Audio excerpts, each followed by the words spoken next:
So, hello everyone. This is, what is it, day 3 of Frame, day 4 of Frame. And by this point, we have talked about what is substrate, what is frame. Then we talked about all the components of a palette, like the distinction between a palette and the runtime. We said that a palette has some calls, has some errors, some events, some origins optionally. And we talked about testing and storage, has some storage. First of all, and then now we're going to talk, today I'm going to share to you a feature that is different from what you can do in smart contracts. I think I'm not muted, there we go. That it's different from smart contracts, that you can execute, you cannot just execute logic when someone submits a transaction, you can also regularly schedule events or things to happen at a particular block, for example, or at a particular time. So we will talk about palette hooks. But before that, is there anything about previous lectures that is still not clicking with you, or you would like to revisit, or for me to keep in mind? Is everyone comfortable with like palettes and storage and so on? I mean, hopefully by this point you've started coding a bit, so you start getting the practice you need to be comfortable using these things. Because if you don't, it's a lot of content that if you don't apply it, it's very hard to like get the feeling for it. Like there will be a moment where it will click, and you will start doing things, passing types between the runtime and palettes, and it will be easy. For now, I know it's kind of alien. There's a question there, and we need a, nice. Hello, Martin here. So I have a question like, is it good? Wait, okay, I want to make a structure, right? Some struct that has some fields. And I want one of these fields to be compact. And I want this structure saved in a map, right? And I had a problem with compact, but probably maybe, is it allowed to have a compact in a structure? Or I just had a problem importing it? Compact in the structure, I believe you can, yeah, because you, so anything you want to put in storage, you can put anything in storage as long as it's scale encodable. So you will mark your struct or your enum or whatever it is with a derive encode.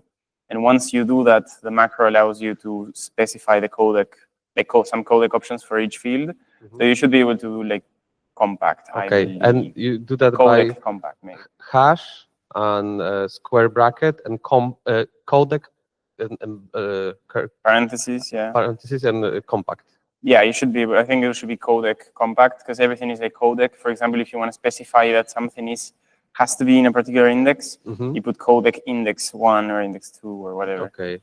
So okay. I think it's with codec. And, and yeah, after this, I put a number like U32 or whatever. Yeah, you just then put a number. So the field should be a number, and the codec attribute should be compact.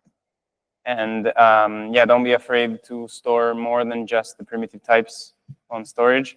I know we haven't shared an example of how you can create struct and put it, but there are a lot of examples in the frame palettes, like on GitHub. And yeah, it's nice when you need more than one simple thing. You could, of course, have like multiple maps that they all are one attribute, but you might as well just put things in a struct. It's more rusty, and it works. You're welcome. Is there any other question, thing that people want to know? Or like people that it still hasn't clicked for you and you want me to revisit before we talk about this?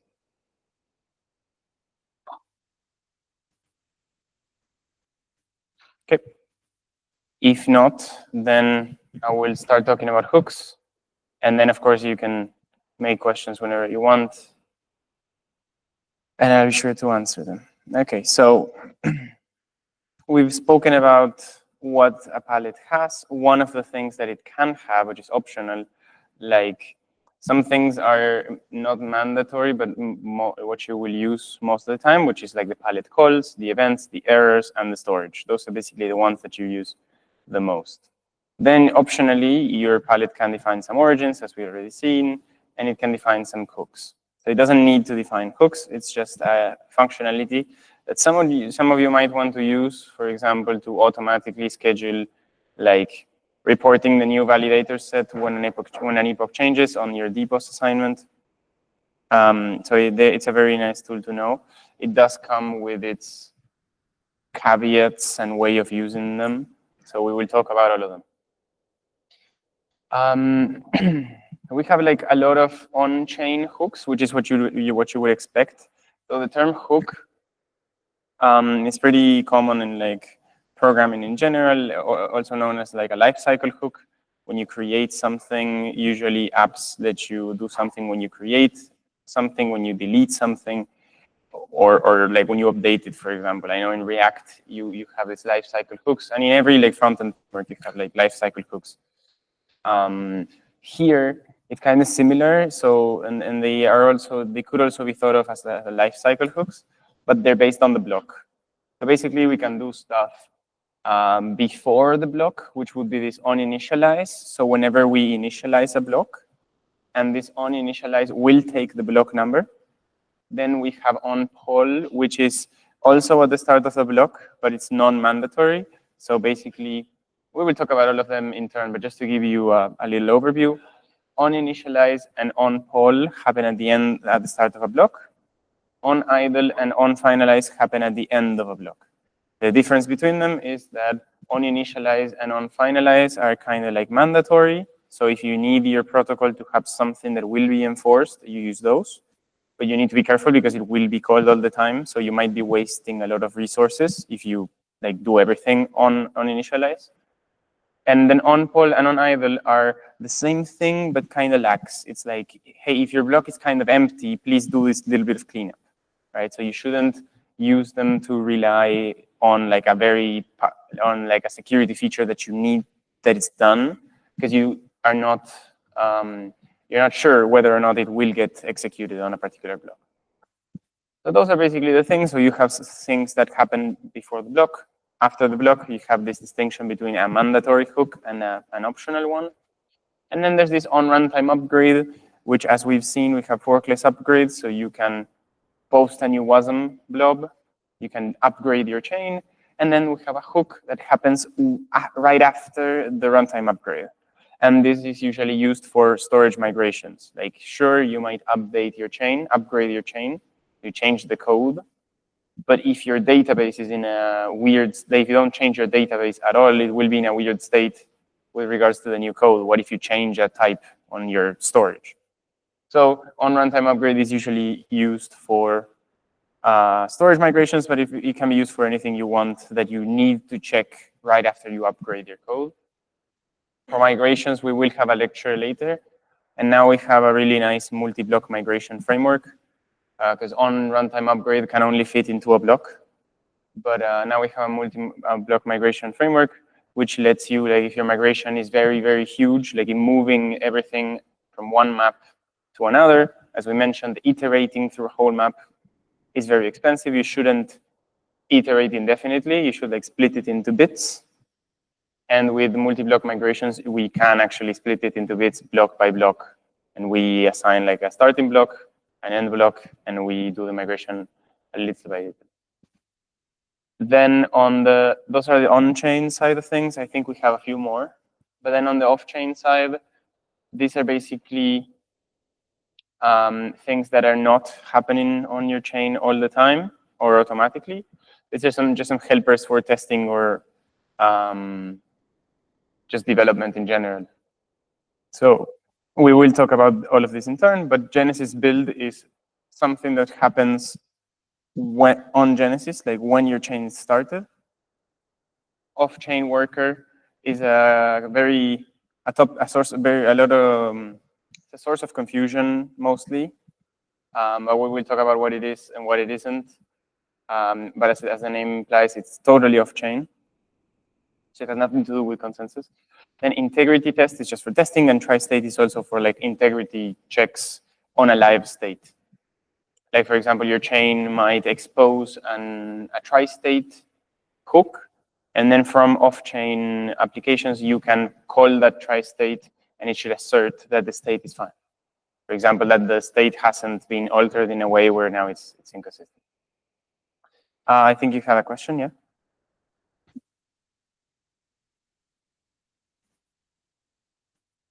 So I think I heard on idle happens when the chain when the block's not very full.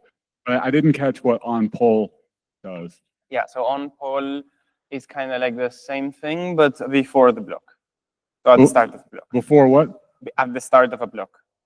So we will see a diagram of where these things fit. Okay. But it's basically like on initialize and on finalize are like before the block and after the block. And on poll and on idle are the same, but they are non-mandatory. So we have like this distinction between mandatory and non-mandatory, so that if you, for example, if you have to do some cleanup work, you can use it on poll or on idle. If you need something that's like, you need it to happen, you will put on initialize or on finalize. For example, what cleanup can you do? If you don't do a migration with the runtime upgrade hook or with a multi-block migration, you can do a lazy migration where it's like, if the block is empty, just migrate a few more state a little bit more state while the blocks are empty. Okay, thanks for that. And I have a second question. Is there something like on error that will run every time a new error starts? No, and that's because like Frame is very generic. So if you see all these things, there are things like for a basic blockchain. It doesn't have to be, for example, in a proof of work blockchain, you don't have errors. So you can create a proof of work blockchain with Frame. So we don't have hooks that are specific to that. But Polkadot has an error that runs Yes. every, I mean, ERA, yeah. which starts every 24 hours. Yes. So Yes, but it's so we do things on an error boundary, but it's a distinction of like what the framework provides and how we use it. Like the framework provides these very generic hooks that happen at the start and at the end of every block. Now, on initialize, for example, receives the block number. So it's very easy to see if an error has passed. Like you know the block number, you know the block number where the previous error started, and you know how many blocks an error takes. So we use the hook to check when an error finished, for example. But that doesn't mean the framework itself has to provide an on-error change hook. It provides an on-initialize hook, and then we create a palette that like uses this hook to check if an error starts or ends. Is that? okay, so if I want to do something at the beginning of every error, I need to use on poll to check for that. Yes, but on poll will not be mandatory. So if you want it to happen no matter what, then you should use on initialize. Okay. But you shouldn't do everything on initialize because it will happen no matter what. So hooks are and this is just a more general topic, hooks are very powerful because you can schedule things, but you can fall into the trap of doing absolutely everything in on-initialize. And then when you do something in on-initialize, no one is paying for fees because no one is signing a transaction, no one is letting the system take their fees. So you should be very careful with what you run on hooks. They should be either, for example, on idle, there should be things that, okay, we have weight left over. So instead of sure, we will not get a fee, but instead of letting like validators just run hardware that's not doing anything, we might as well do something with that weight that we have left over.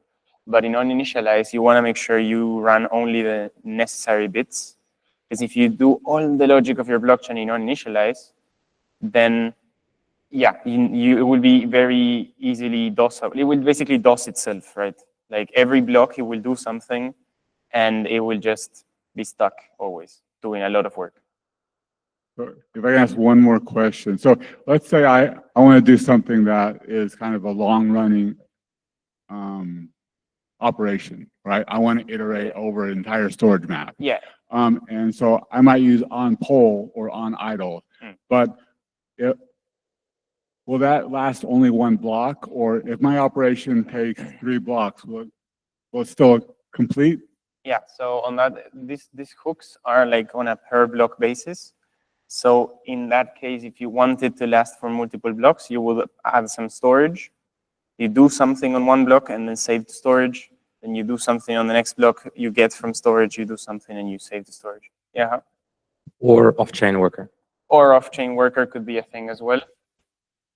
With off-chain worker isn't on a block by block basis because this is off-chain and this is on-chain. Also, if you want to, for example, migrate an entire storage map that is very big and you want to do it in multiple blocks, we also have a multi-block migration framework which uses these hooks, but already gives you like the abstraction, right? As you mentioned with the error change, this is not like extremely high level. Like sometimes it can be very low level. Like you need to know what do you want to do on a particular block. But then we have, for example, the multi-block migration framework is like an abstraction on top of that, a more high-level abstraction, which is what do you want to migrate? I'm going to give you the tools, the APIs to migrate it block by block, and you just need to think about migrating it. Yeah. So if I want to do something with my storage map, how would I know a priori whether it could be completed in one block or it would need more than one block? That you can check like on based on on-chain data if it's too big or not. But in general, you have to assume that it, like for example, if anyone can add stuff to your map, right? If the map can grow unbounded, then you cannot be sure that you can only do it on one block, because when you do the migration or when you do anything else, an attacker might like submit 1 million transactions that will fill your tree in a way, fill your map in a way that it won't fit in a block. And then your chain will try to do too much work on one block. And then because of POV limits that you saw with Mache on the Polkadot module, your parachain would stall. So you need to be very careful in what you do on a block, to know that a block has limited space. And for example, if it's not critical, you can use on-poll or on idle. And that would be good enough for like every block. You do a little bit of cleanup, a little bit of what you need to do. Good. Some question on the back, and then we start with diving deep into this. Yeah, we need someone to take her mic. Yeah, there you go. It's at the back. Yeah, thanks.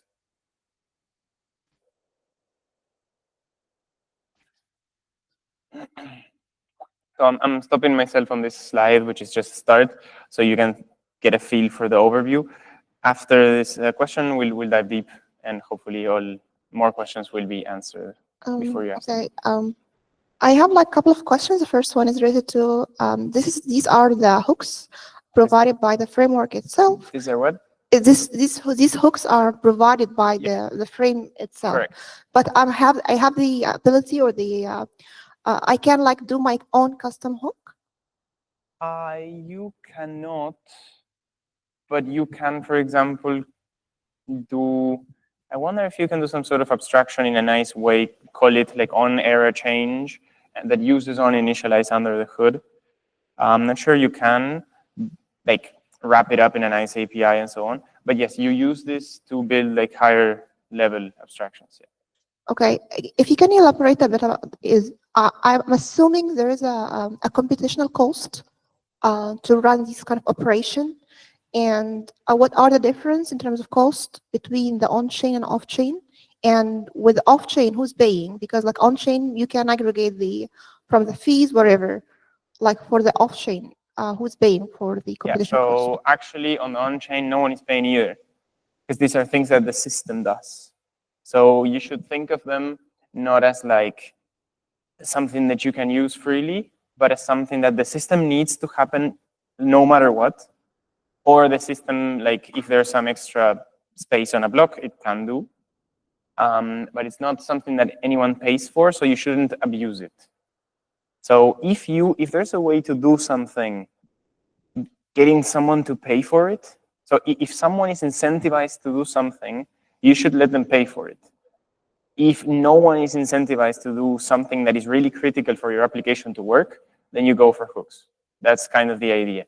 But Blockchains are very lazy systems where the more you can move to off-chain, the better. So the more you can incentivize the actors to themselves want to execute the things, much better. That's the mental model you should think about. So hooks is a very awesome feature, a very nice topic, but you can fall into these traps. So, okay, let's get into it. So what are the hooks? So as always, we have this palette : hooks. We have the palette call, storage, event error, and now we have hooks. So the hooks is an impl block called implementing a trait called hooks, and you implement all of these functions. You can implement all of these functions. They all provide a default implementation because they are optional. So here are the ones we saw on runtime upgrade, on initialize, on finalize, on idle, on poll. And as you see, on idle, you get the remaining weight of the block, so if there's any left over. And then on poll, you get some weight meter, so you can meter beforehand, because you don't know if there's some weight left over, so you need to actually meter it. Then offshore worker integrity test, and then try state. And then we have the Genesis build on another part that is not a hook. Yeah, it doesn't look that much like a hook. So the off-chain things that don't sound too much like hooks, but we kind of wrap them up all together. So let's take a look at each one, shall we? So this is on runtime upgrade. It's called every time the spec version or spec name is bumped.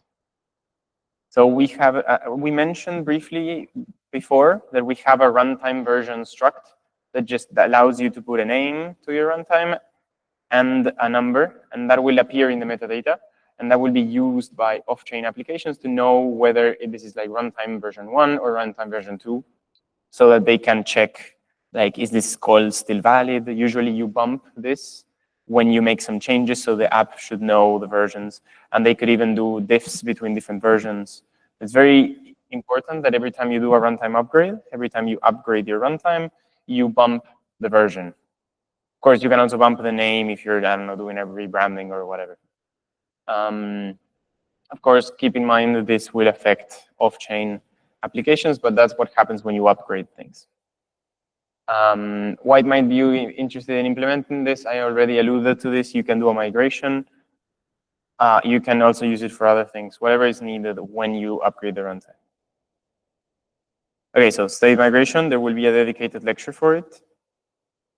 Called before on initialize, so the state might be subtly different from an extrinsic. So this is called on the next block from a runtime upgrade immediately before anything else. So this actually runs before on initialize. So on initialize, and we actually saw this a bit on the testing lecture. We saw that if you want to mimic the passage of time, like block by block, you cannot just set the block number. You need to set the block number and call the on initialize. Because every block, the on initialize hook of every pallet will be called. But this on runtime upgrade will run before that. Okay, that's on runtime upgrade. Then we have on initialize. This is useful for any kind of automatic and necessary operation. So it needs to be something that without this operation, your chain will not work. Like your system that you designed will not operate how you want it, how you designed it, if this doesn't take place every 10 blocks, every error change, every whatever. The weight you return, so this function gets the block number and returns some weight. Everyone is familiar with the concept of weight. I don't know if we covered it in enough depth, but it's basically the gas. Okay, good. It's basically like computation cost. In our case, we call it weight to distinguish it from gas. Since it's not metered, it's like static, usually. And of course, we can meter it. And also in our case, it's two-dimensional. It has time and space, execution time and storage space. Okay, just in case you didn't know it that well. The weight you return is interpreted as a dispatch class mandatory. So this function returns a weight saying how much this costs. And it will use this dispatch class mandatory saying like, hey, this should run before everything else. We have this system of dispatch classes that I believe it was being made more flexible, or we wanted to make it more flexible to be able to have different types of dispatch classes. But the most basic ones are, it can either be mandatory or it can be normal. And so mandatory comes before like a normal extrinsic submitted by a user. So this is how we get the system to call this before like an extrinsic comes from outside. Yeah, this should be lightweight and predictable with a bounded complexity. So you don't want a situation where an attacker, for example, in uninitialized, you're iterating over an unbounded map, right? Right now it's bounded, let's say, or right now you know there's only like 3 entries. So right now it might be fine. But you don't want a situation where you're doing an unbounded map, because if an attacker finds out, they could just fill that map, like submit 1 million transactions, pay a lot of fees, but then your chain will automatically try to do an unbounded iteration every block. And if that unbounded iteration is too big, the POV size might get too big, and then your chain will stall. So, and then this is very dangerous because this runs before everything else on every block. So there's literally no way you can fix this other than being saved by, for example, the relay chain, changing the actual code. So there are ways to save your chain, but you are basically breaking your chain, and you need someone to save you. Yeah, question over there. Can you give me an estimate for what's a reasonable upper bound for a storage map manipulation unfinalized? Is it like 100, 1,000? Yeah, it depends on the chain, because like some chains might have larger blocks than others, so you might be able to do more things on one block. And some chains might want like very fast blocks that are very small. So it really depends on the chain. But when you're designing, when you're creating a blockchain, you know how much weight a block has. Like you do benchmarks, and you know how much execution time you can have on one particular block on your chain. And then it should be something smaller than that. The best rule of thumb is it shouldn't be unbounded. I'm talking about the PBA chain. What, sorry? The PBA chain. No, so anything, I don't know if it's anything that's in practice, or right now, if anything is less than like 1,000 or 10,000, it's fine. I mean, what you don't want, so if you have a bound, you don't want it to be like bigger than your block, because then, yeah, you will break your chain anyway. But the thing that you really do not want is for it to be unbounded, because then an attacker can like put in like 1 million entries, and then you're screwed. Yeah, you have a comment? I also just wanted to give the rule of thumb of like for a parachain, like it's in the dozens to hundreds, I would say, roughly. But I wanted to also add the extra thing, like if you're doing hundreds of reads and writes in your uninitialized, your design is probably not great.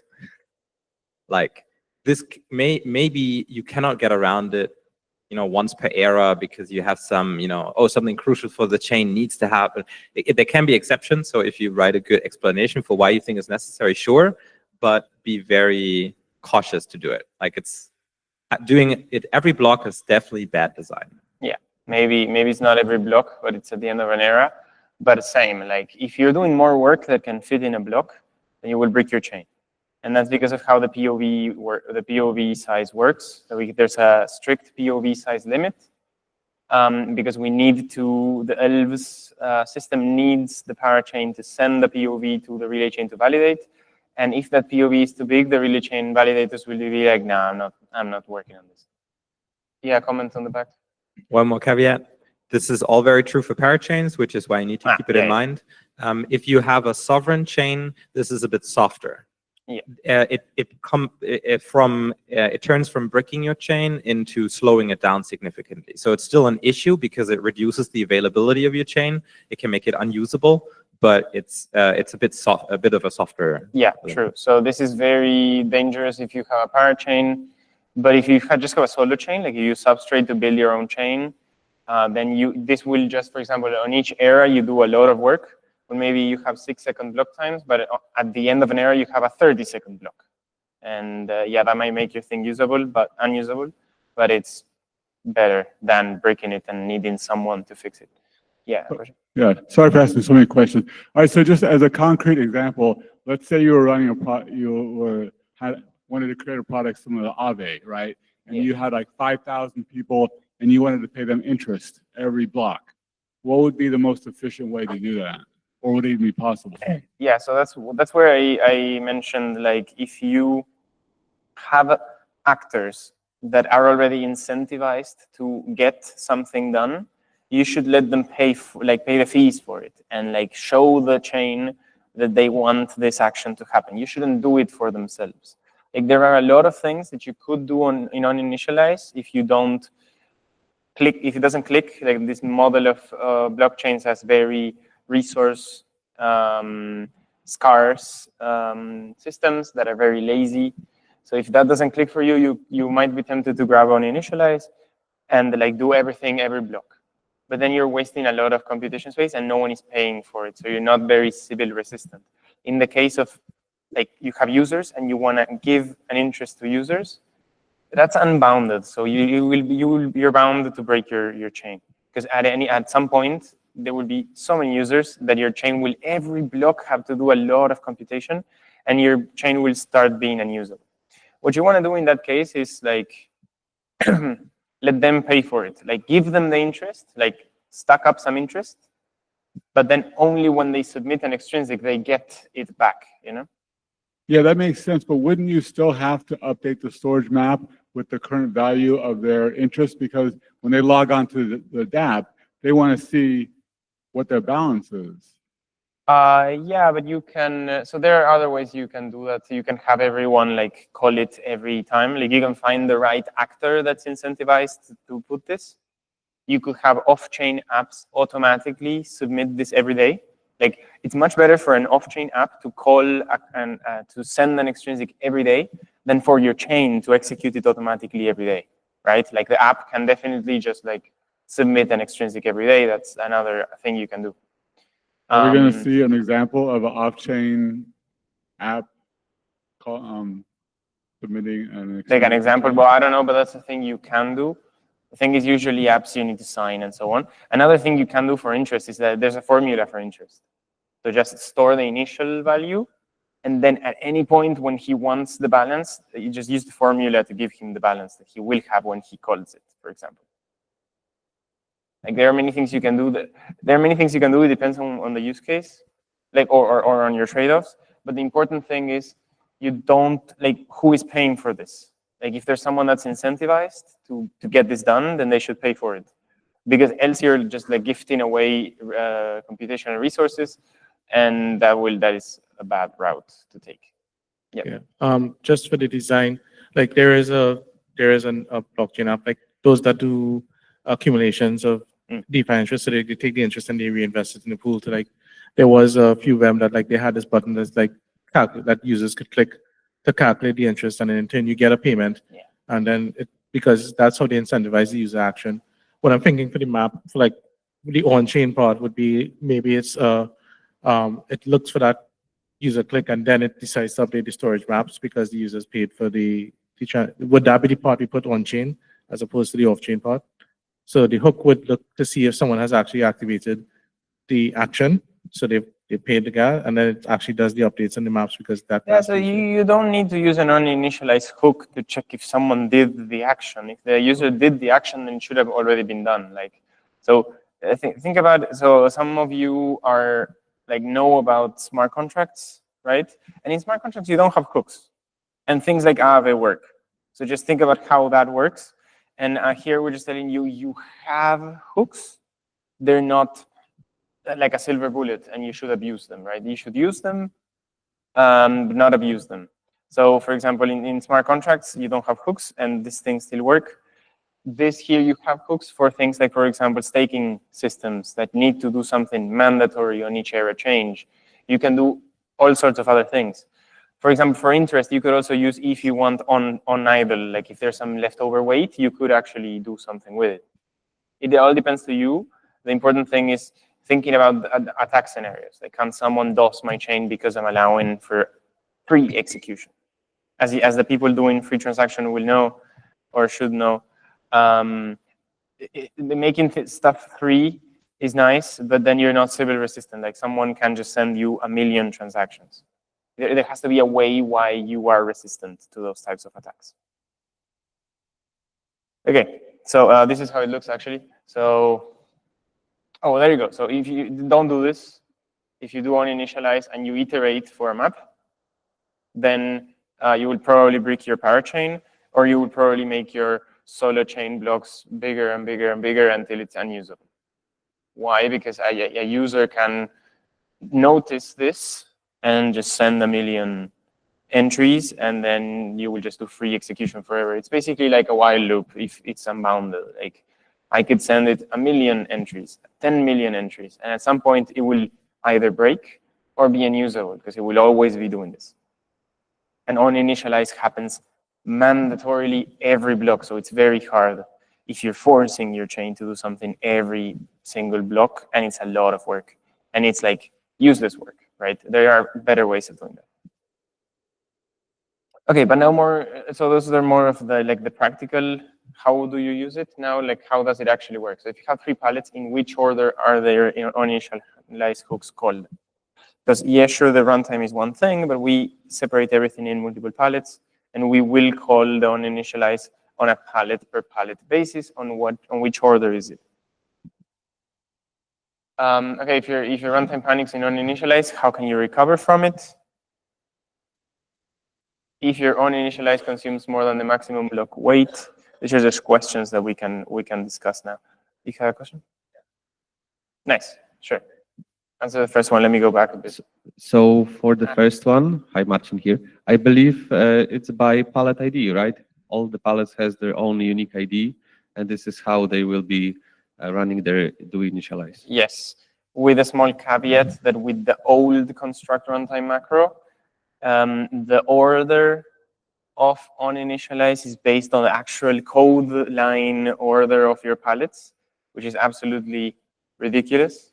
But in the new runtime, the construct runtime macro, the one where you have a mod runtime and you tag it with like runtime and so on, and you are more explicit about things, it will use the index. For teams that are migrating from the first one to the second one, we have like an attribute that's legacy ordering, because yeah, they cannot escape. They would break everything if they switch things around. But yeah, it's basically that. But just know if you encounter like a construct runtime macro, it's the order of the actual lines of code. If you are building a new chain, you should use the new macro because it has a lot of really nice things like this. Like it's just saying. Okay, so this was the second question. This is if your runtime panics on uninitialize, how can you recover from it?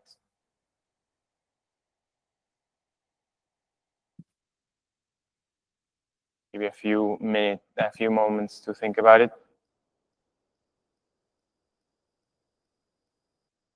Okay, Marcin? Okay, so I don't know, but I think it will stall, it will break. Yeah, pretty much. Because the thing is, it will happen. So uninitialize is mandatory, and it happens every single block.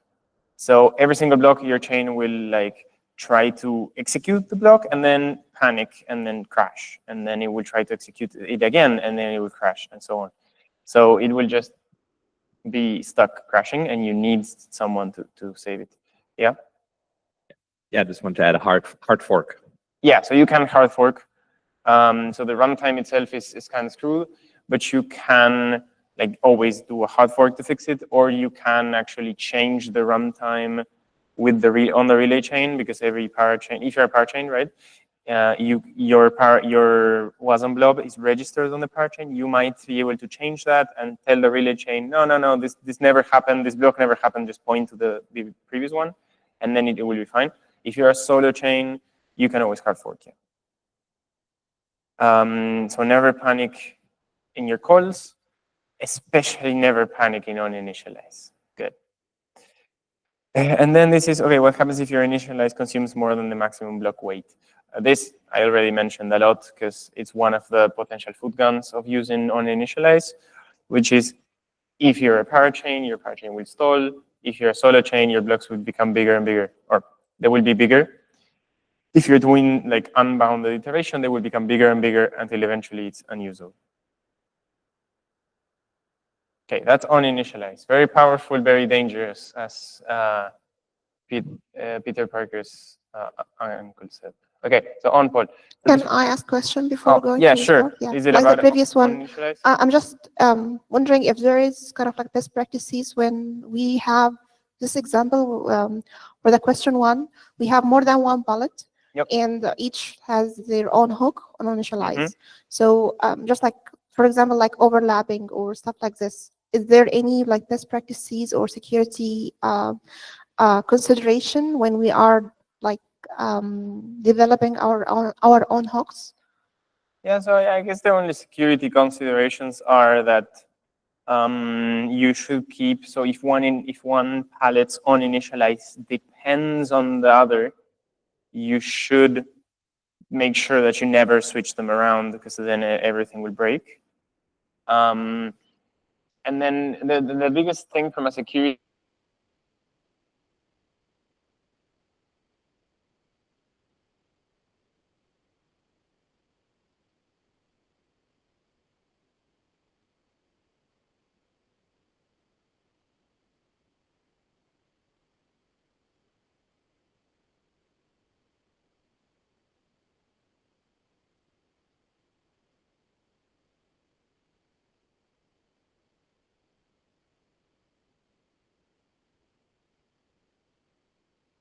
like state.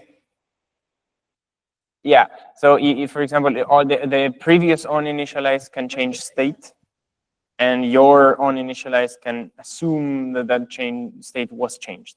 Then you need to make sure that you actually have the pallet, for example. Maybe you don't have it, or you change it, or you kill it, or you swap the order. If you do that, then everything will start failing, and your state might end up in like an unusable state.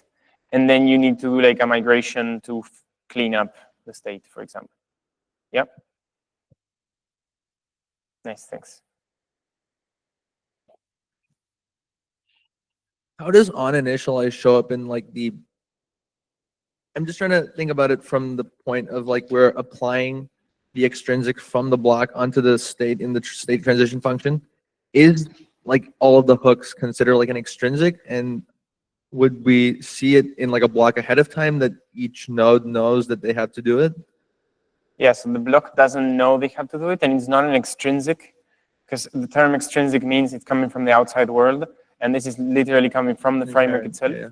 So it's just like some part. It's like it's literally part of the. It's literally part of the protocol that that before a block you will do the hook, and after the block you will do a hook. I'll show a diagram now to show you like the life cycle. But you can't know if a block will like do anything with uninitialize. It basically will, like it always will execute on initialize. Maybe an initialize is empty, like you didn't do anything with it, but it will always, the framework will always call it if it's available. And then how you can see it, for example, in a block explorer, you will see the events. You will see the events of the block. You will not see an extrinsic. Pretty much. So this is a big difference with like smart contracts where everything needs to happen via a transaction. Here, there are things that the system can do on its own. And it's up to you to choose whether you want to use it or not. There are some people, some chains that use it in good, have good use cases for it. And that's the idea of the framework, to give you more flexibility. I believe I need to share or join again. Yeah, there was a question. Yeah, here. Can you show us like a production code that utilize do initialize? Do you know Production code. Yeah, I can. I don't know if I have time now. Okay, like just see like how people use it. Yeah, you know? I have examples. Let me see. Give me a second. I joined, and now I'll share. I wonder why this died. So sorry for those online. Yeah, they basically couldn't hear me before. Okay, so for those online, we were just answering some questions about the order. If the order, like what security concerns to have with the order of pallets and on initialize. Basically, you just need to make sure that the order is respected. And then regarding these examples, yeah, showing examples of on initialize, I will show examples of on initialize in production. First, I maybe want to go over the rest of the hooks, because also showing you examples is something I can give you a link on Discord, or we can talk about after this. and we have some like live coding lectures planned. So you can ask me, hey, show me an example, navigate the code base, or maybe like code one yourself, and I will show you like what are good ideas. Is this, yeah, okay. So now let's go to onPoll, which is our next hook. This is the non-mandatory version of onInitialize. So it's basically the same, but non-mandatory. It is not guaranteed to execute every block. So use this to make informed decisions. Do I need this to execute no matter what? Or is this something that would be nice to execute, but I don't mind if it doesn't get executed on one particular block? I want it to be executed, I don't know, in an era. So I just put it on poll, and I assume that it will be executed at some point. This runs after inherent. So remember, we have extrinsics, which can come from regular users, or they can come from the block producer. If they come from the block producer, they're called inherent. And there's an order to all of this, and I will show you a diagram with the order. I think I might have had it before, so I'll open the diagram now. And it comes with a weight meter that it needs to be adhered to. More on weights in the dedicated lecture. So apparently we do, yeah, okay, on the benchmarking lecture, we will specifically talk about weights, because how we get the weight is via benchmarking instead of metering, which is what gas does. So basically we have a weight meter and we need to adhere to it, and we need to make sure we don't pass it. Yeah, so if you have the slides on hand, the speaker notes have links to all of these things.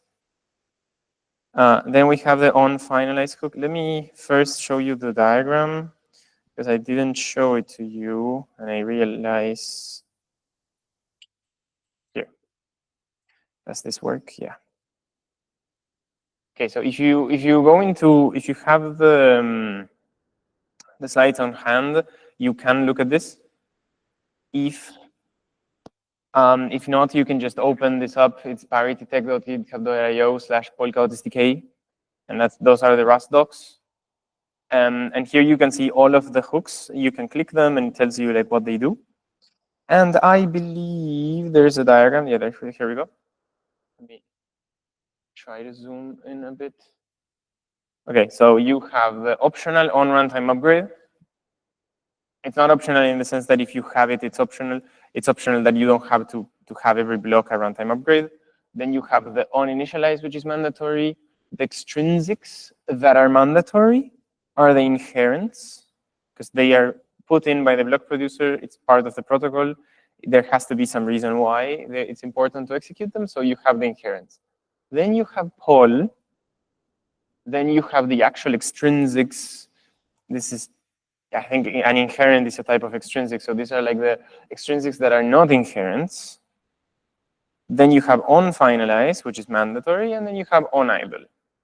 So I think it's kind of what you expected, except I added the inherents in there. You have a question in there? Because this diagram, like, if you remember the questions you raised, the 3 questions, and one of them, what would happen if the onInitialize was panic? And I thought like we can do upgrade, but then I said like no, because it should be the onInitialize before the upgrade hook. So now we have the upgrade hook. So why not we are doing the upgrade? But one crucial distinction: this is an on runtime upgrade hook. This on runtime upgrade hook executes the next block that a runtime upgrade happened. And the actual runtime upgrade is an extrinsic, this thing. It's an extrinsic called set code. So if you want to do a runtime upgrade and you have an onInitialize that is panicking, you will never reach here. So you will never reach where you want to go. Yeah, this is why I'm asking, like this, like the first hook. Like, what is the difference? I'm confused. Yeah, this is a hook that is not like do a runtime upgrade. It's like after a runtime upgrade, I want you to run some code. So this is used for migrations, for example. Like you upgrade the code, this was used to upgrade the state. Okay, let's assume we have like a panic, like the runtime is like broken, whatever. Yes. And this happened after the upgrade. I just like submitted an upgrade. And then after the upgrade, I like discovered like the runtime is broken, and like So I can initialize, I can like trigger this hook. Actually, yeah, I haven't seen it, but yeah, maybe you can like on one block, we have to think about 2 blocks, right? Block number 1, you do the runtime upgrade. In that one, you have an uninitialized that works. You move on to inherents, to poll, to extrinsics. Here, you change the code with a code that literally has uninitialized panic. Yes. Then you move on, and maybe you can have an on-runtime upgrade that does what? Because you cannot do a runtime upgrade in the on-runtime upgrade hook. So maybe you're screwed anyway. Unless your code, so yeah, if your code is uninitialized panic, then you are screwed either way. But Maybe because like I'm trying like to like better understand it. Like we can utilize this hook to set the configuration that yeah. Maybe you're using state. Yeah, I was going to say that. So, but maybe this uninitialized hook was broken and you needed some states to be changed. You could change it. Again, this is very like hypothetical. If you have like, there's no way you could in this hook fix this without knowing that you had to fix it. And if you had to fix it, then just don't deploy the upgraded runtime. Like, so it's not something that you would usually do, because it's not like you have a lot of time. Like the on-runtime upgrade code is in the same runtime where the buggy code is. So if you know about the buggy code, just don't update. Like don't upgrade until you do tests, which is what you should do, to know that you have to update it. But yeah, good question. But I don't think that's the... In theory, it's possible, but you would usually not do it. Let me see. On finalize, okay. Block, we were on poll. Okay, yeah, let's talk about on finalize. And then I can answer some more questions. On finalize is an extension of on initialize, but at the end of the block. Its weight needs to be known in advance, therefore less preferred compared to an initialize. So on finalize is also mandatory, but will happen at the end of the block. So it has to know how much weight is left for it to use. And then basically once you have on finalize, you need to know how much weight it takes so that you can know that your blocks will no longer support, I don't know, 100 weight. They will now support 100 minus the on finalize, because on finalize is mandatory. In on initialize, you do on initialize first, and then you see what you're left over to put in extrinsics. So on finalize doesn't return a weight like in the case of on initialize, which it has to return the weight so you know how much you're left over. It has nothing to do with finality, just in case that was it's not like on a block has been finalized, it's at the end of a block. So generally avoid using it unless something really needs to happen at the end of the block. Like maybe sometimes you want at the end of the block, you want to remove some state so that you make sure that it doesn't get committed. So you might want to use this. But in general, you don't want to use it.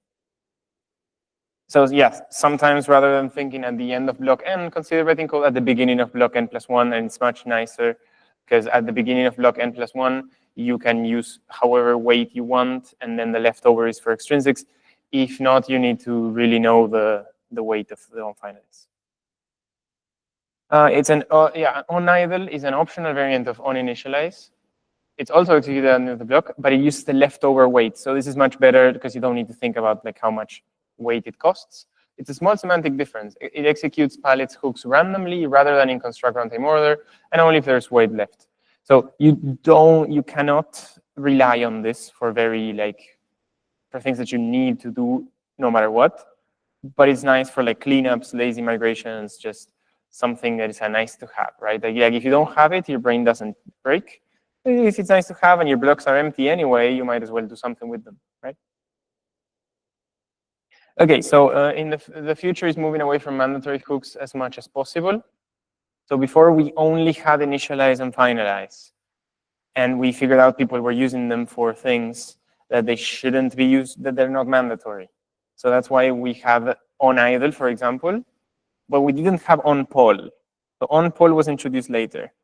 Of course, there are still use cases for mandatory things that you need to use, but sometimes they can be foot guns. Like sometimes one of the previous lectures, someone mentioned, the fact that something exists doesn't mean you have to use it, right? Like they exist, Maybe there's a use case for it. We're giving the developers the flexibility, the freedom to use them, but know the differences and make informed decisions.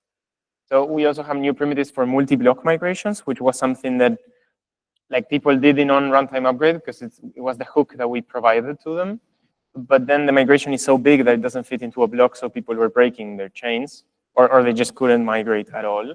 So now we have new primitives for multi-block migrations, and we have new primitives for optional service work via extrinsics, which is the off-chain worker, which I'm going to talk a little bit about next. Okay, this is the recap. This actually has a little bit of different things, but it's the same. So yeah, inherence and then extrinsics, yeah, it's the same. It's the flow that I already told you about. And this concludes the on-chain hooks. Now let's talk about the off-chain hooks, which the main thing that I want you to know is that these don't happen like on-chain. Like these are not things that are happening block by block. These are not things that the protocol is enforcing. These are like basically some utilities that you can use. I don't know if to even call them hooks. But the Genesis build is only called once by the client when you create a new chain. So this is not like a hook that happens every once in a while. This is just a utility to build your chain. So this Genesis build is, okay, I want my chain, I have my chain all coded up, everything's perfect. Now I want to launch it to production. And I want it to start with some state, like maybe I want for a token, I want some initial issuance and some initial distribution of the token. That all goes into Genesis build. It tells it how to build the Genesis state. So is this invoked every time you run cargo run? It's not. I believe it's when you do, like when you, or maybe when you do cargo run it is, but it's when you actually run your chain. So on your tests, you will not have this. When you use the Omni node, you will have it. You will have your Genesis state. And for example, if you use the Omni node with a temporary database or a temporary storage, every time you run it, you will get the Genesis state. If not, you can point it to a database and then it will like not start from Genesis every time, for example. So how do you use it? Again, this is very useful when you're launching chain. If you're just doing tests, you can also use it, but don't code it up just for tests. So if you only need it for tests, it's better to just create a helper function, that builder pattern, as we talked about on the test lecture. But if you're actually deploying a chain, you might as well, yeah, use this. So you just tag it as pallet Genesis build. You put this Genesis config. I don't know if it should be Genesis build or Genesis config, but there are examples out there which I will show later, not necessarily on this lecture. And then so the first one should be Genesis config, because the second one is Genesis build. This Genesis build is, you implement Genesis build for the Genesis config, and you have this function called build that will return your Genesis config, which in this case is like foo and bar. So you can start with balances or whatever you want. This is a composite amalgamated item at the top level runtime. So it just gets run for everything. And you can like initialize your whole state. So you can initialize the state of every pallet. There you go. You have a runtime Genesis config, which we already know about this. When you do construct runtime, you will get these outer enums. This runtime Genesis config is also an outer enum, which will call the Genesis config of each pallet, right? So recent changes moving Genesis build to be used over a runtime API rather than native runtime. Yeah, this is just a thing about native runtimes, that before, when executing WASM was so expensive, we used to have the native runtimes. So runtimes that run natively on our machine. And so we had a lot of like feature STD things going on. Now they're all going away, so don't worry about it. The runtimes are a virtual machine, either WASM or in the future RISC-V, but they are a virtual machine. Okay, off-chain worker. This is a source of a lot of confusion, so I want to stay a little bit here. I wanted to talk in depth about uninitialized because it's very much a food gun and also a source of confusion. but also because you will use it, like it's useful, and I think you will use it if you use, for example, depots. Excuse me? Yeah. About runtime. Oh, I So thought it was something. you just mentioned quickly, Okay. there are no option to run it natively anymore. There might be, but we are in the process of deleting it. So Not, if not we- for development purposes, not for anything. in development, you use tests, and that is native. So you can run your runtime natively, like in tests. Yeah, but not the full node. But what? Not the full node and expose the transactions and whatnot. Yeah, but extrinsic. so It's the- not exposed. But that shouldn't, like, you shouldn't care too much about it. Like the reason why we had it was for performance. And now we're basically saying the performance benefit is not that big to like justify so much complexity in having two runtimes, and you need to choose if you use the native or the WASM. So you shouldn't need to worry about it. Like in tests, you can still use STD things, you can print, you can do anything you want. And then when you run a chain locally, you have, for example, the Omni node, which just takes a WASM blob and starts producing things. You shouldn't need to worry too much about it. So it's a case where the performance benefit is not that good to justify all of this complexity. It's not for, I was trying to call some external libraries for proof of concepts sometimes. That's the use case. That's the. I know ultimately I would want everything to run in WASM. Thank you. So like even with native runtimes, you cannot do like HTTP calls or like multi-threaded things in your runtime, because everything that happens on the native runtime needs to happen on the WASM runtime, and WASM doesn't allow you to do lots of things that you don't even want to do on a blockchain runtime. Like you don't want to do multi-threaded operations, you don't want to do lots of things. Random number generation, you don't want to do it on a runtime. So that's why I'm saying this native runtime thing is only and absolutely only for performance, because anything you do on a native runtime, you need to do on the regular WASM runtime. If you want to do stuff like HTTP requests, and this is the segue, you can use off-chain worker. And this is, so of course you shouldn't do like HTTP requests on your runtime because they are non-deterministic, clearly. Because what if you call the server and it's down? What if your internet is down? What if the server changes? Like it's totally non-deterministic. Or response changes. Yeah, Right, everything like, yeah. can change. It's totally non-deterministic. So, so this is a source of a lot of confusion. This is not something you will use in your assignments. I mean, I guess you can find a way to use it, but I don't think it's something you will use in your assignments, but just, it's something that we added that is a source of a lot of confusion. So this thing is not, it shouldn't even be called a hook. The same with Genesis build, I don't think it should be called a hook. I think only the on-chain hooks should be called hooks for not confusing you. But this thing is some code that lives in your runtime or alongside your runtime, but it is WASM, but it doesn't run in consensus. It doesn't run on-chain. So it's basically a consumer of your application. You can think of it as like attaching a front-end client to your protocol.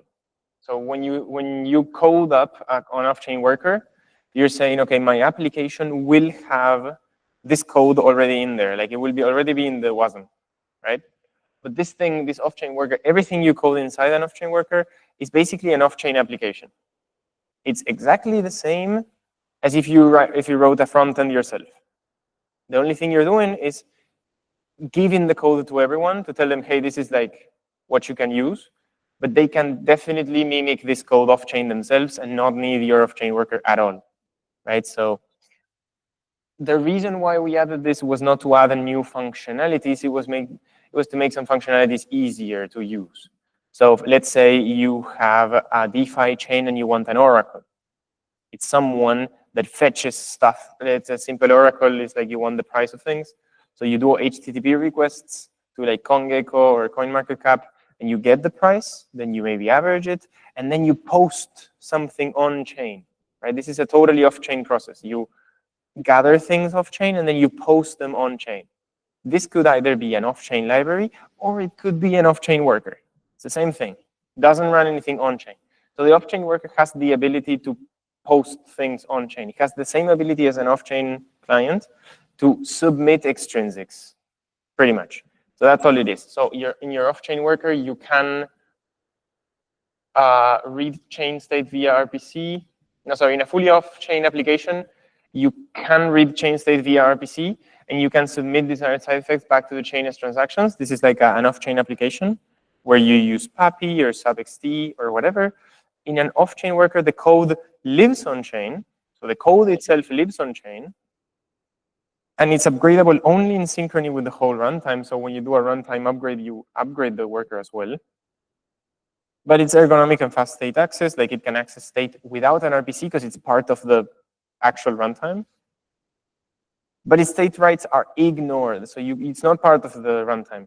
You can submit transactions back to the chain, but you're an off-chain thing. The only difference between an off-chain application and an off-chain worker is that the off-chain worker code is on the runtime. Yeah. And it's a source of any confusion. So I don't think you need to use it, but I just want you to know this is just like a way to basically achieve consensus over a piece of code, a piece of off-chain code. Yeah. So can it be triggered? Like, for example, we build the block, we want to trigger it immediately. Can it be triggered in the runtime of chain worker, like as it's part of the runtime? Oh yeah, okay. Maybe that's why it's a hook. I think you can. I think you can like on each block. I don't know if it's on each block. Maybe that should be on initialize. But I don't actually know. I don't actually remember because I haven't used it myself when it gets triggered. But the idea is that you can trigger it and it will execute. I think because it's off-chain, you can like just trigger it whenever you want, like once per day or every 30 minutes. Like it's off-chain, so you can trigger it whenever you want, and it will submit extrinsics. Yeah, there's a question in the back. Okay, I may not recall this clearly, but I guess it's called on initializing the block or something. Maybe. Yeah. Not sure, but anyway, my question is submitting the transaction back to the chain. Does it have any implicit privilege? No. No. Doesn't. No, it doesn't. So is there any way that I'd sign it with some keys that I don't want to make available to everybody? Yeah, I actually don't remember that part very well. I think it might. So I think it's just like it came from the off-chain worker because there's no key for the off-chain worker because it's not like it has a public private key and everyone can see it. Yeah. I think there was a key store. I think it was possible to sign things in the off-chain worker. Okay, yeah, so they I also haven't used it in a while, but I remember it's possible to sign things, and so what you need is you need to initialize the node in a way that it has keys in the key store, and then those keys are available to the off-chain worker to sign transactions. Okay, another thing, this is entirely optional. So the off-chain worker is basically called by the node, so yeah, maybe you can get the node to sign stuff with the code of the off-chain worker. It's entirely optional. So if you're running a node, you can actually disable the off-chain worker, and your node will not trigger whatever code this has. So you cannot rely on this for any necessary things, the same way you cannot rely on any user submitting a transaction. Yeah, it's equivalent to running some sort of middleware. And of course, like there is an option to give the off-chain worker, this middleware, some keys so you can sign things. And of course, you can have a design where you hard code particular public keys in your Pallet's code as, oh, this public key is privileged. And then that one would be the one that the off-chain worker also has access to and stuff. Like you can do stuff like that. Gets a bit finicky. I'm not a huge fan, but in principle, it would be possible. Yeah, you can say it's like privileged. And for example, I know a use case where they did use this for an Oracle, and they do exactly as I told you. They do an HTTP request. They get the price of a token, and then they submit it, and then they have a white list of who can submit the prices. And this off-chain worker, like, and some public keys are whitelisted. Okay, so by the way of whitelisting specific privileged nodes that will match their own keys and they are whitelisted, okay. Yeah, you can have privileged, yeah. It's only inherent. What's a better way then to implement an Oracle than this, since this? Sorry, can you? What's a better way to implement an Oracle if this obviously not the go-to one? This is an option. There's why is it not the go-to one? I mean, again, like we give you tools, we give you lots of flexibility. I don't think we have a lot of like best practices or ways to do things to share with you, like copy paste and you will have your application. I mean, we do have templates and so on, but we don't have like a copy paste scenario for everything. Like if you want to do an Oracle, this is how you do it. Maybe we should have a tutorial on how to do an Oracle, honestly.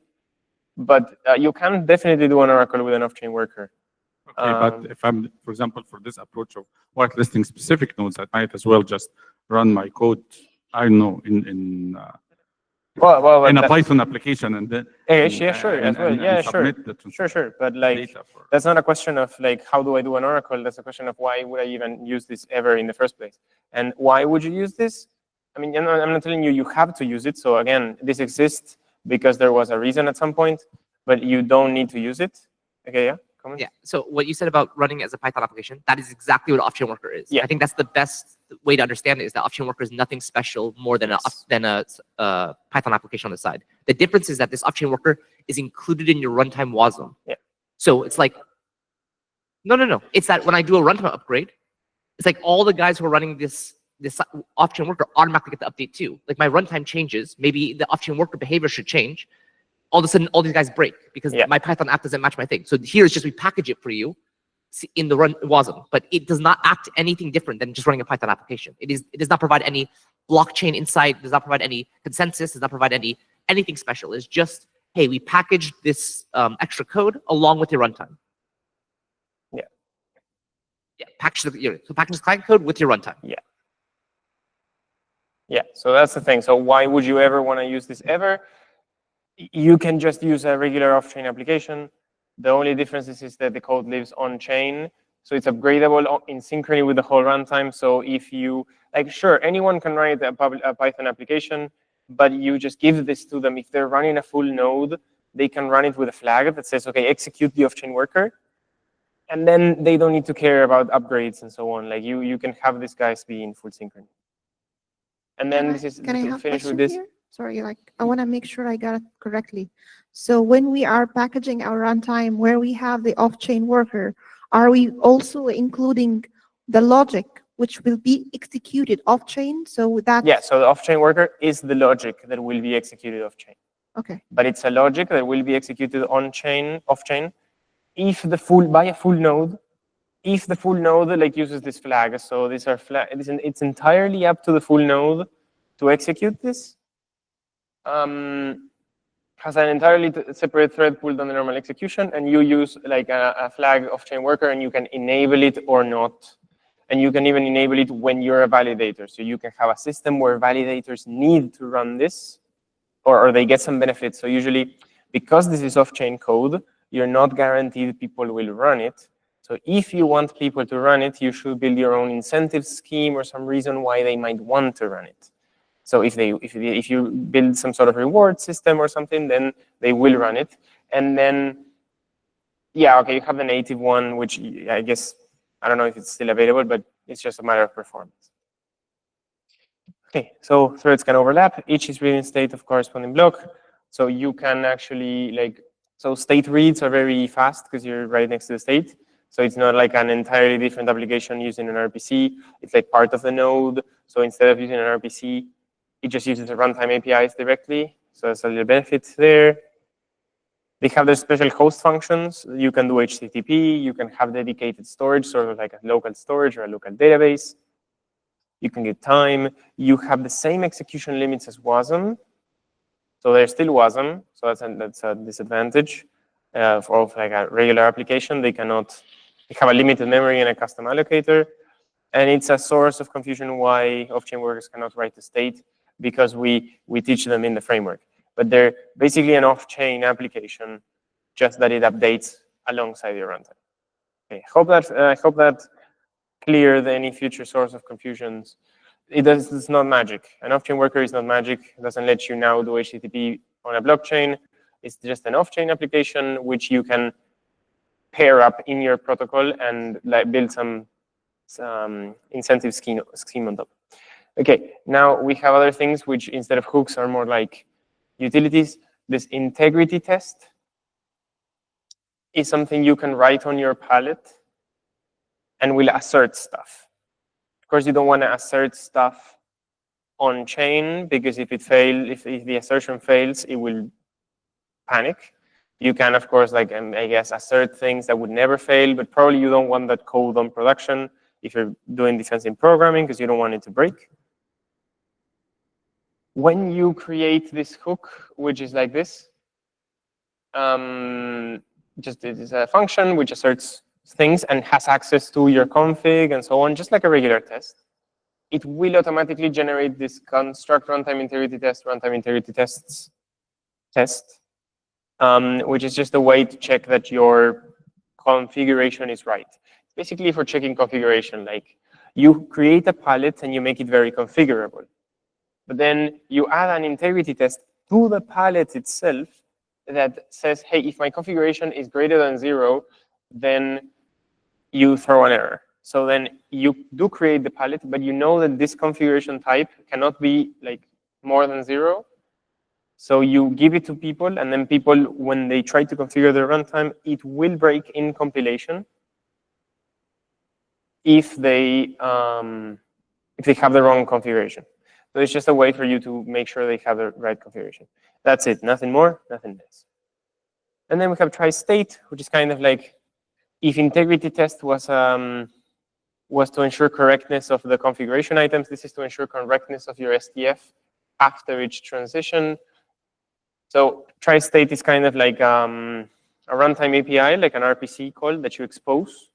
And off-chain applications can call it to see if your state is invalid or if your invariants have broken. Let's say you have an invariant that a counter can only go up. It cannot be, I don't know, negative. So then you use this try-state to check if it's negative.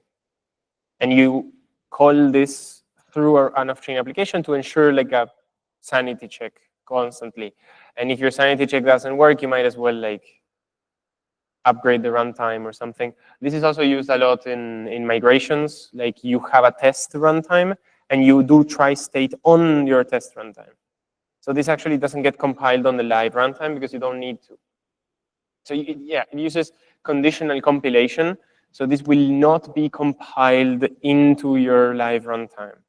It's only for test runtimes, but it's very useful when you're testing stuff. When you're testing a migration, you want to use something like this, probably. And there's another tool called the try runtime CLI that will expect you to have these entry points on your runtime and compile with a particular feature flag that enables this. And with this try runtime CLI, you can like run a block and then check the state. You can do a migration and then check the state, check that nothing broke. And yeah, you can use, there are, like you can think about how you might use this on your assignment. I think it's an optional thing to add try-state and then to use try runtime CLI. And remember, you should first have a very nice README, very nice tests, and then you can do some optional things if you desire. Good. So we're at the end. It's been a while, but the recap is we have a bunch of hooks, on-chain ones, and then off-chain things, which are just for test. I mean, yeah, try-state is just for testing. Genesis build is only once on Genesis. And then off-chain worker is this off-chain application, but for some reason you want it to update with your runtime. So an oracle is a perfect case, a perfect use case. And then in the off-chain side of things, you have before a block, after a block, mandatory hooks, and optional hooks. And yeah, if you have this slides in hand, you can click S to see the speaker notes, and there are a bunch of links on the speaker notes. You can see like the PRs when things were introduced, and so on and so forth. Yep, and that's it. So we are done, and I think we should have like a 5-minute break before we continue. Thanks for everything. If you have any questions, I'll be around. So you can ask me whatever you want. Yeah, one question. So if we have time, can you show us the example of uninitialize? Yeah, sure. Okay, let me think. You want to get mic'd up, Alex, or? Okay, sure, nice. Yep, yeah, it's a break. So whatever, whoever wants to like stretch their legs can do so. I'll just do some more stuff. Okay, Parity Tech, Polkadot SDK, Tree Master, Substrate Frame. Okay, one thing you can do in GitHub, which I didn't do before, but it's actually quite amazing, is if you just search. It's not on runtime upgrade on initialize. It's actually a very nice like search. So for example, we see something in Aura. We see, okay, weights. So you need to benchmark your own initialize. Oh yeah, I can zoom, sorry. Want this bar on the left to go away. Can it go away? No. Okay. This is good. Okay. So we have an Aura thing. We have some weights. So you need to benchmark your own initialize code because you need to know how much it takes. And the process of benchmarking it will probably let you know if it's an unbounded iteration, because we'll see this on the benchmarking lecture, but when you do a benchmark, you have to think about the worst case. And when you think about the worst case, you might be like, my worst case is too bad. I need to fix this. And then you fix it. You fix the design based on thinking about the worst case. So benchmarking is very useful. That's why it's mandatory in your assignment. So just benchmark one extrinsic that you think is very expensive. That will help you design it in a better way. So that's why we have it there. This is, on initialize. This is benchmarking, slots. Okay, this might be used. I mean, I don't know what this code does, so maybe I don't know what I'm talking about, but it looks interesting. Okay. So this is an example. I have no idea what this code does, but let's just look at it. So this is a palette called slots. I don't even know what it is for. We have a non-initialized function which takes the block number and then returns the weight. The weight needs to have been benchmarked. Like you need to know how much you used. It returns the weight because it could have multiple paths, like multiple branches, and you want to return the appropriate amount of weight. So if you have, for example, 3 branches, you should benchmark all of them, like the worst case for all of them, and then return the correct one on this function.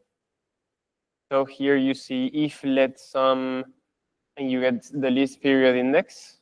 So you get something from storage. This function probably gets something from storage. And if it exists, then if we are beginning a new least period, then handle that. So you know if this is the first block of a new period. So this is useful if you want to know the start of an era. You could do something the same. If you want to know the start of an era, you can do like modulo, right? Like block number modulo the era duration. And then you return the managed least period start. And this function, I believe, does everything and also returns the weight. If this was not the case, you return weight 0. So I didn't do anything, right? And then if we look at that function, we'll see what it's doing.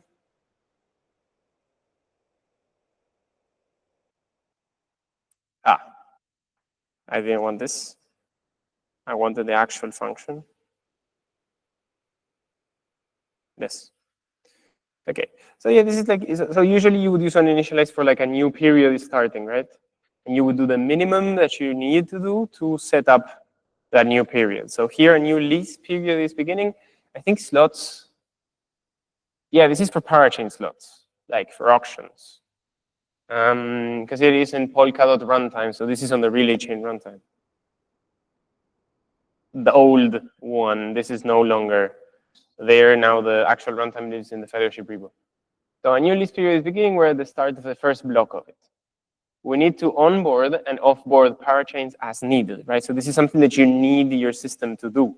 You need to onboard and offboard the chains that, in this case, that register themselves. So this is a perfectly reasonable thing to do on non-initialize. Like you need to do it. You cannot rely on someone else to do it. You cannot rely on the blocks being empty to have enough space. You need to do it. So that's why you do it. But you need to make sure to not do a lot of work here. I said 5 minutes now. Where are we? Yeah, I think we're. So you get the manage list period start. Yeah, we need to onboard enough more cartridges as needed. We should also handle reducing and returning deposits. You have some list period index, and you return the weight. So you deposit an event. This is how you might see things in initialize. You get the old parachains. You iterate through the leases, which should be bounded. So this should be bounded, like, I don't know, 100 or 1,000. Then if the list period is empty, continue. Then if there's some length and blah, blah, some like unreserving, which is the old thing. Right now you would do reserve, no, what is it? Free reserve? Yeah, I think it's unreserved, but it's with the hold, with the fungibles. Then you would remove something from the list. You would do some logic. You would also sort something, has to be bounded. Please don't sort unbounded things. Also, there are better ways of sorting. Maybe this is not a basic example. You can also do binary search to optimize your things. And then you return some weight, right? So this is an example. Now, I'm not saying you should sort stuff. Just make sure this is all bounded, right? This should all be bounded. And that's why this actual benchmark, they have made a benchmark. So they do know that it's bounded because they had to think about the worst case. Okay. Okay. We can talk more about this later. Let's finish these things up. I guess.